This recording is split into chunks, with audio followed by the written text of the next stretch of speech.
Encontrados explosivos junto aos gasodutos Nord Stream 1 e 2, no Báltico, autoridades suecas concluem que fugas de setembro foram consequências de sabotagem. Zelensky diz que mais de 10 milhões de ucranianos estão sem eletricidade, enquanto a Rússia visa infraestruturas cruciais da Ucrânia. Familiares das vítimas da queda do avião da Malaysia Airlines satisfeitas com sentença de prisão perpétua para acusados da morte de 298 pessoas. Pyongyang faz novo teste com mísseis balísticos. Os Estados Unidos dizem que a Coreia do Norte está a pôr em causa a estabilidade na região. Sabotagem grosseira. É esta a conclusão da Comissão de Investigação às fugas nos gasodutos que ligam a Rússia à Alemanha. A procuradora sueca diz que foram detectados vestígios de explosivos em vários objetos encontrados no Mar Báltico no percurso dos Nord Stream 1 e 2. Em setembro, os alarmes soaram com a revelação de 4 fugas nas condutas dentro das zonas económicas exclusivas da Dinamarca e da Suécia. A investigação não determina responsabilidades. Numa primeira reação, o porta-voz do Kremlin diz que as conclusões do Ministério Público sueco estão em linha com a informação de que a Rússia dispõe. Dmitry Peskov considera fundamental encontrar os responsáveis pelas explosões. O Nord Stream 1 transportou gás russo para a Alemanha até Moscou cortar o abastecimento no final de agosto. O Nord Stream 2 não chegou a entrar em funcionamento. Conhecido o relatório sueco, aguardam-se as conclusões da investigação paralela das autoridades dinamarquesas. A Rússia continua a avisar nos seus ataques com mísseis infraestruturas cruciais na Ucrânia, entre elas uma barragem. Na quinta-feira, o presidente Volodymyr Zelensky dizia no seu discurso diário que milhões de pessoas estão sem fontes de energia. As consequências de outro ataque com mísseis contra a Ucrânia sentem-se todos os dias. Houve novamente cortes de energia, para além dos planeados. Até agora, mais de 10 milhões de ucranianos estão sem eletricidade. Os desafios aumentam quando começa a nevar em várias cidades ucranianas, entre elas Kiev. Apesar disso, na capital, há quem acredite que será mais um inverno ao qual vão sobreviver. Natália, uma organizadora de eventos, dizia que o poder de querer é tão forte que vão ultrapassar a estação fria. Consciente de que as ameaças são grandes à medida que o inverno se aproxima de Kiev, acrescentava que as dificuldades serão muitas, mas que sem dúvida vão superá-las.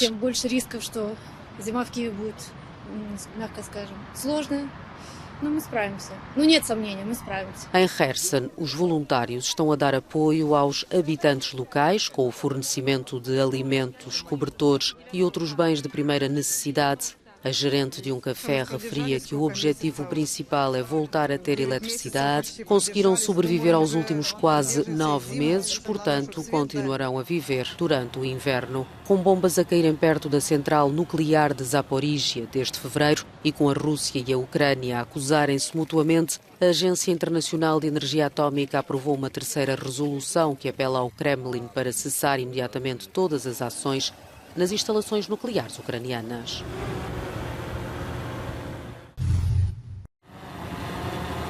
As investigações ainda estão em curso para apurar a origem do míssil que se abateu em território polaco no início da semana, mas para o secretário de Estado norte-americano, Antony Blinken, a derradeira responsabilidade é do Kremlin, que iniciou a guerra na Ucrânia. Seja qual for a conclusão final, já sabemos quem é o derradeiro responsável por este incidente trágico: a Rússia. Peritos ucranianos já chegaram à Polónia, onde esperam colaborar com os investigadores polacos para tentar apurar de onde foi disparado o míssil que fez 2 mortos. O presidente polaco Andrzej Duda frisou que a participação da Ucrânia no inquérito deve ser feita de acordo com a legislação internacional. Varsóvia parece disposta para já a oferecer apenas uma posição de observadores aos peritos ucranianos. Na aldeia onde caiu o projétil, próxima da fronteira com a Ucrânia, os habitantes ainda estão sob o choque. Não esperávamos algo assim, apesar de termos uma guerra a acontecer a apenas 6 quilómetros da nossa aldeia. Este tipo de acidente pode acontecer a qualquer momento. Face aos receios de uma escalada no conflito, os líderes ocidentais frisam que se trata provavelmente de um acidente. Apesar da declaração de Blinken, Estados Unidos e NATO apoiam a hipótese de Varsóvia, que acredita que o míssil veio provavelmente da defesa antiaérea ucraniana, o que é rejeitado por Kiev.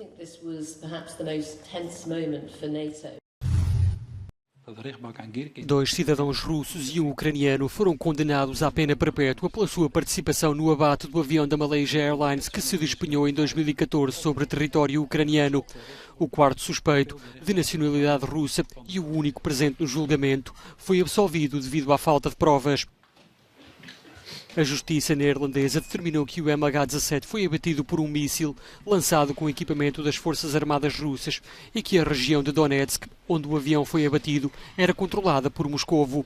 A diplomacia russa não perdeu tempo a dizer que não comentava.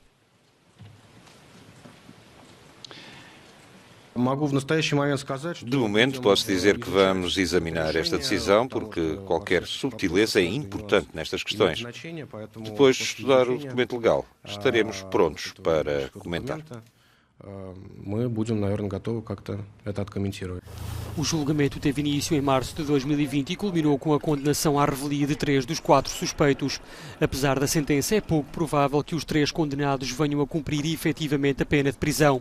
Têm 2 semanas para recorrer da decisão do tribunal neerlandês.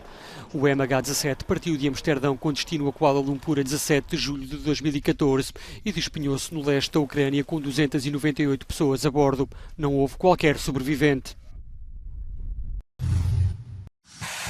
A Coreia do Norte disparou mais um míssil balístico intercontinental que aterrou no mar, quase em águas japonesas.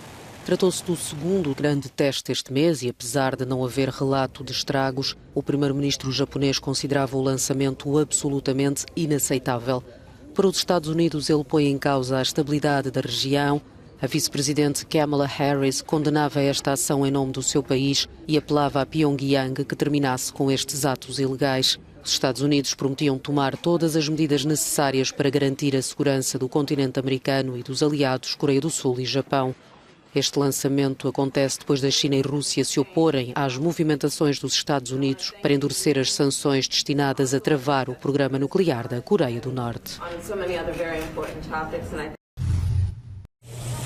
Os arredores da antiga residência do Ayatollah Khomeini, fundador da República Islâmica do Irão, no sul do país, foram visados por manifestantes que voltaram a desafiar a violenta repressão dos protestos que se multiplicam desde o meio de setembro. Centenas de iranianos voltaram a sair à rua em vários pontos do país, coincidindo com o 3º aniversário do chamado Novembro Sangrento de 2019, quando mais de 300 manifestantes, segundo a Amnistia Internacional, foram mortos na repressão dos protestos contra a subida dos preços dos combustíveis. As autoridades iranianas parecem ter dificuldades em conter a vaga de protestos iniciada a 16 de setembro, depois da morte em cativeiro da jovem Mahsa Amini, detida pela polícia alegadamente por uso incorreto do véu islâmico. Segundo a ONG Iran Human Rights, 342 pessoas perderam a vida em 2 meses de contestação. Grande figura da política dos Estados Unidos e primeira mulher a presidir a Câmara dos Representantes, cargo que ocupou pela primeira vez em 2007 e novamente em 2019, Nancy Pelosi anunciou que se vai retirar da liderança democrata no próximo Congresso. Durante o anúncio, Pelosi evocou os 35 anos passados na Assembleia e frisou que a democracia americana é majestosa, mas também frágil, numa referência a um dos momentos mais sombrios, o ataque ao Capitólio em janeiro de 2021. Feroz opositora de Donald Trump, Pelosi nunca hesitou em tomar posição, como durante a visita a Taiwan em agosto, que suscitou a cólera de Pequim. Pelosi deixa a liderança dos democratas depois das eleições intercalares, que permitiram ao partido manter o controle do Senado, mas perder por uma pequena margem a Câmara dos Representantes para os republicanos. Pelosi continuará, no entanto, no Congresso como representante de São Francisco. The House will be in order.